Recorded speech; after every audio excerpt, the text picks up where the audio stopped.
نبی کریم صلی اللہ علیہ وسلم تشریف فرما تھے۔ ایک صحابی بڑی تیزی سے آپ صلی اللہ علیہ وسلم کے پاس سے گزرے۔ ایک شخص نے یہ دیکھا کہ یہ شخص بڑی تیزی کے ساتھ جا رہا ہے کاروبار کے لیے، تو کچھ کلمات اپنی زبان سے ادا کرتا ہے، یا لئی لو کان ھذا فی سبیل اللہ، کاش یہ اللہ کی راہ میں اس طرح تیزی کے ساتھ نکلتا۔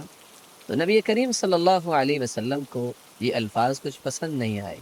فوراً اس کی کریکشن کی، فرمایا ان کان خرج ھذا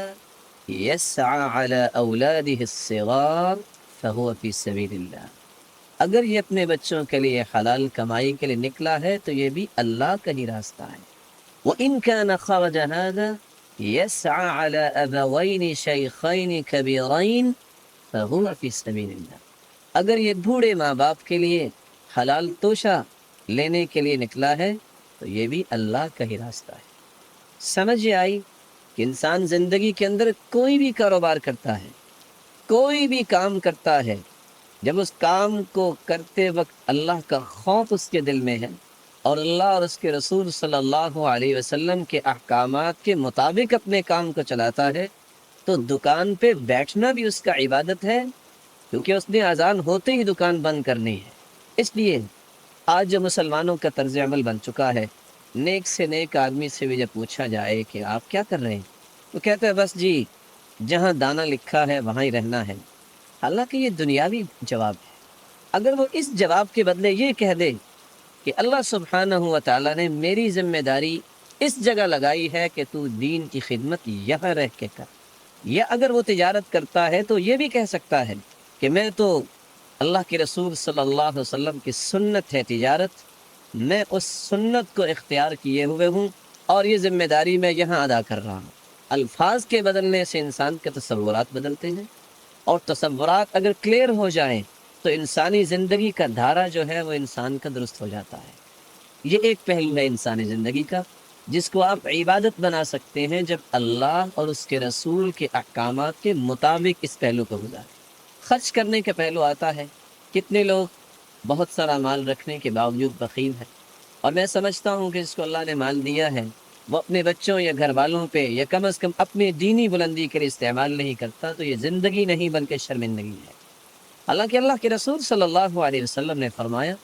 تمہاری زندگی اگر اللہ سبحانہ و تعالیٰ نے 90 سال کی بنائی ہے، 90 سال کے اندر جو مال بھی تم نے اپنی بیوی پہ خرچ کیا، شرط یہ ہے، ذمہ داری ہے بیوی پہ خرچ کرنا، اس کی جائز ضروریات کو پورا کرنا، یہ واجب ہے، یہ ضروری ہے۔ اور نکاح کے وقت ہم قبول کہہ کے یا قبیل تو کہہ کر اس بات پہ اقرار کر چکے ہیں کہ اس کا نان و نفقہ ہماری ذمہ داری ہے۔ باوجود ذمہ داری کے جب انسان نیت یہ بنا لے کہ خالق و مالک میں تجھے بھی راضی کرنا چاہتا ہوں، ذمہ داری تو ہے ہی ہے، تو راضی ہو جا۔ 90 سال کے اندر جو تم نے اپنی بیوی پہ خرچ کیا ہے، جو تم نے اپنی اولاد پہ خرچ کیا ہے، جو تم نے اپنے خادم نوکر پہ خرچ کیا ہے، کوئی انسان کسی پہ خرچ کرے نہ کرے اپنے آپ کو تو کچھ نہ کچھ کھلاتا ہے۔ نیت یہ کر کے انسان اگر کھلاتا ہے یا کھاتا ہے کہ اللہ مجھے بھی قوت دے، میں تیرے دین کی بلندی کا سبب بنوں، تیری عبادت میں دل لگاؤں، تو 90 سال میں کروڑوں روپے تم نے اگر اپنی جان پہ، اپنی بیوی پہ، بچوں پہ اور نوکروں پہ خرچ کیے ہیں، کل قیامت کو خالق و مالک اس کو تمہارے نام اعمال میں صدقہ بنا کے لکھ دے، اور صدقہ عبادت۔ نبی کریم صلی اللہ علیہ وسلم کا ایک فرمان جو عموماً مسلمان بھولتے ہیں، جس کے نتیجے میں گھروں کے اندر بربادی آتی ہے، وہ کیا ہے؟ مال کو جوڑتے جوڑتے جائیں گے، چاہے ضرورت کو بھی پورا کرنے سے گریز کریں گے۔ اللہ کے رسول صلی اللہ علیہ وسلم نے فرمایا 4 دیناروں کا تذکرہ کیا، ایک تم اللہ کی راہ میں دے دو، ایک کسی کی گردن آزاد کرنے کے لیے خرچ کرو، ایک مسکین کو دو، اور ایک اپنی بیوی پہ خرچ کرو، اس کی جائز اور شرعی ضرورتوں کو پورا کرنے کے لیے۔ ان 4 دیناروں میں سب سے زیادہ اجر والا وہ دینار ہوگا جو تو نے اپنے گھر والے کی ضرورت کو پورا کرنے کے لیے خرچ کیا۔ لیکن شاید کہ مسلمانوں کو یہ صحیح مسلم کی روایت بھول گئی ہے، یا جان بوجھ کر رہتی ہے، کیونکہ اس میں کچھ قربانی دینی پڑتی ہے۔ لیکن اللہ سبحانہ و تعالیٰ سے دعا ہے کہ اللہ ہر ایک کو خوشحالی نصیب فرمائے کہ وہ عبادت سمجھ کر خوشی کے ساتھ اس ذمہ داری کو پورا کرے۔ تیسرا اور آخری پہلو، انسان آرام کرتا ہے، 24 گھنٹوں میں اگر 8 گھنٹوں میں اس کے ڈویژن کریں، اس کو ڈیوائڈ کریں، آخری پہلو کو بھی ہم عبادت بنا سکتے ہیں جب اللہ اور اس کے رسول کے احکامات کے مطابق ہو۔ انسان نیت کر کے سوتا ہے کہ میں رات کو تہجد پڑھوں گا، سونا تو ہر ایک نے ہے، صرف 2 رکعتیں، زیادہ نہیں۔ اگر انسان پڑھ لیتا ہے تو اللہ اس کا نام غافلوں میں نہیں لکھے، لیکن نیت یہ کر کے سوئے کہ میں نے تہجد پڑھنی ہے۔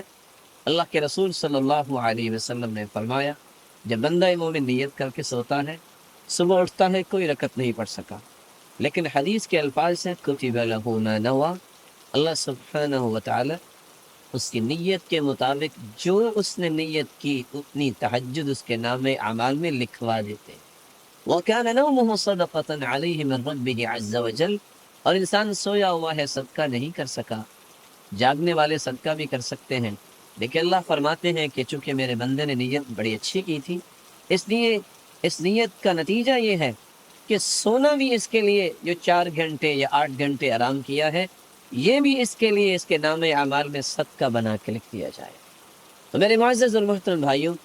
انسانی زندگی کے 24 گھنٹوں کو ہم عبادت بنا سکتے ہیں جب اللہ اور اس کے رسول صلی اللہ علیہ وسلم کے حکم کے مطابق اپنی زندگی کو ڈھال لیں اور اپنے آپ کو اللہ کے حوالے کر لیں۔